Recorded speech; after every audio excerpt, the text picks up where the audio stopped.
I'm now sitting with Thando Gumede, a young female making major changes in the science and technology space. Kyohere is the founder of a company called Beyonic and Bradley Hornby, who's the founder of a company called WizzPass. Ladies and gentlemen, welcome to the show.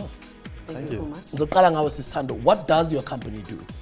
All right. By the way, what's the name of your company? The name of the company is Tikkitech. Tikkitech. Yes, Pty Ltd. Tikkitech as in T-I-C-K-Y. No, Tikkitech as in T-I-K-K-I. Okay. Yes, T-E-C-H. Oh, as in technology. Yes. Tikkitech. Okay. Yes. What do you guys do? All right. So we are a very early startup, and we focus on data analytics, particularly big data and cloud computing in various applications. That's very interesting. So you studied IT? No, I didn't. I'm actually a graduate of the Wits Law School. Okay. And now I'm doing my postgraduate studies at the Wits Law School as well. So in your legal studies, what did you specialize in? IP?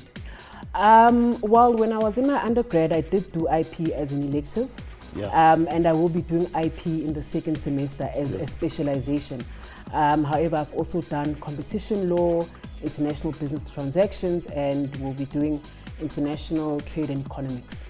And you guys had a very big role of a bigger brother, so to call it, playing a role in your companies through the Startup Forum program. Can you tell us a little bit more about that?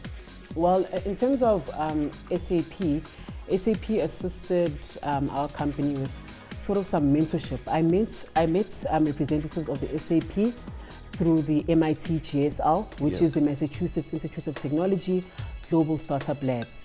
And we then were able to liaise and ask questions and get some mentorship and to get some guidance. And Luke, what does Beyonic do? So Beyonic's big goal is to get rid of cash. And it sounds funny to say that as a company, but we work with businesses that use cash across the continent. Over 75% of businesses still spend a lot of money just paying out with cash. Beyonic tries to get them to go mobile. We're talking agriculture companies, oil and gas companies, mining companies, non-profits, paying farmers, paying workers using cash. How do you do that? Everyone has a mobile phone these days, and they're connected to M-Pesa, Airtel Money, or one of these other P2P mobile payment networks. Beyonic aggregates them together and then creates some sort of enterprise platform that makes it easy for a business to use mobile payments at scale. Mobile payments were built for P2P transactions, not for enterprise. We make them work for enterprise.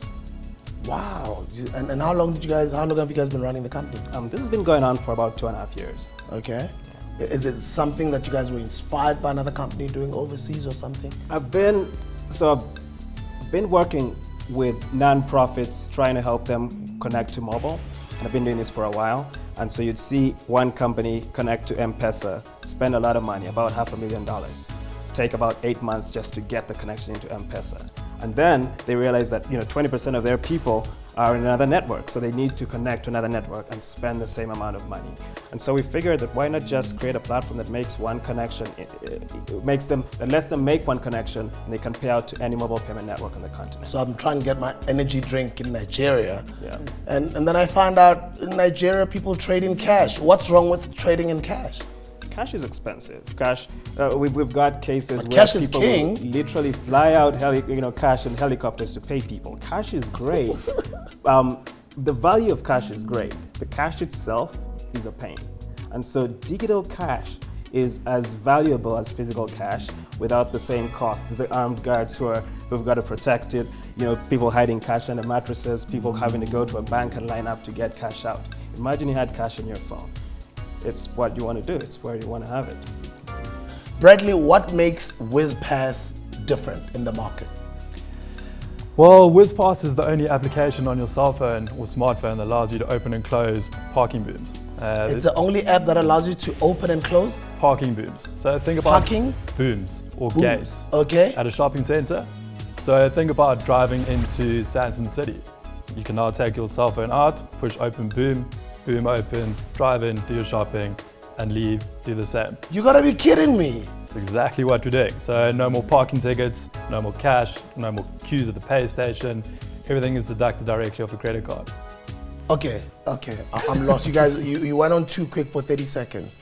Can you break it down? So are you trying to say if I drive out now, I drive into Santon City, you guys are able to make me open the boom from my phone. Yeah. But I've already paid for my parking. No, so essentially your phone is a remote control. Yeah. And then it picks up how long you've been in the parking lot. So if you've been there for 2 hours, you fall into that specific tariff bracket for Sandton City, so it's 20 Rand. So when you leave, it automatically deducts your credit card for 20 Rand. Okay. Because it knows that you've been there for 2 hours. And then you guys would have done back-to-back deals with the parking companies and so forth? Yes and no. We are kind of independent third party. So we are talking to a few of the parking management companies, but also speaking directly to the landlords. Because like Luke said, cash is expensive. I mean, the cash handling fees, paper ticket costs, I mean, it's a massive cost item to landlords. So we're taking away that whole cost element to the landlords. Look, for me to sit on this chair and do a deal with CNBC Africa and Forbes, there was a controversy that had happened, and we eventually came up with this idea of becoming friends and creating something spectacular, which, you know, Kicking Doors came out of it. Right. But it started on social media. Okay. And the conversation there was I forgot this legal name, this legal term. How do you protect your innovations in this new modern day social media, let me say internet age, when there are no laws and policies by government to protect or regulate, you know, that space? I don't know if you're getting it. Got it. Yes, so we started in Uganda, and there's no concept of IP in the sense for technology in Uganda. You can patent certain things, you can patent formulas, you can patent medicine, but an idea or software is not patentable in most parts of the continent.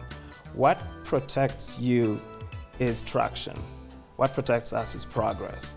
What protects us is value. When people know your service, they use your service. If you put yourself out there, we find that creates walls. The other thing about Africa is that because we've got a lot of small countries, it's very hard to expand, which means that if you manage to spend the money, spend the time to get into 3 countries, but just by doing that, you're creating a barrier to entry for other people. It gets harder for people to follow you. So market share, traction is what protects us. Very interesting, because I was in Zim a couple of weeks ago. By the way, shout out to Zimbabwe, you guys looked after me really well. I saw a taxi service just like Uber, it's called G-Taxi. And what I love about Zimbabwe, they're supporting their own local innovation. So they support G-Taxi over Uber. Yeah. But then I'm thinking, but this is similar to Uber, but G-Taxi is thriving, it's doing well in Zimbabwe. Right. Women in science and technology space, are there more ladies participating?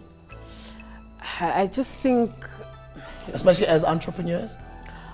Well, look, there aren't a lot, but I just think there aren't a lot of youth in general that are participating at sort of a commercial level.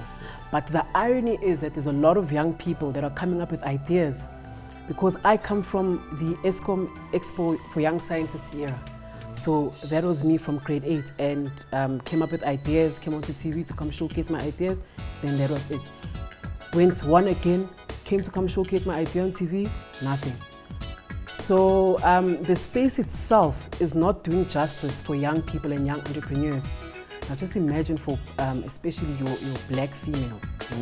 Yeah, it's just, it's barren. It's barren for us, it's dry. I'm really proud of you guys. You guys inspire me. You guys, I think you are the new face of entrepreneurship. I think it's wonderful what's going on in the continent. And I'm really inspired and I'm proud of you guys. I really wish you nothing but success. May God bless you. Thank you.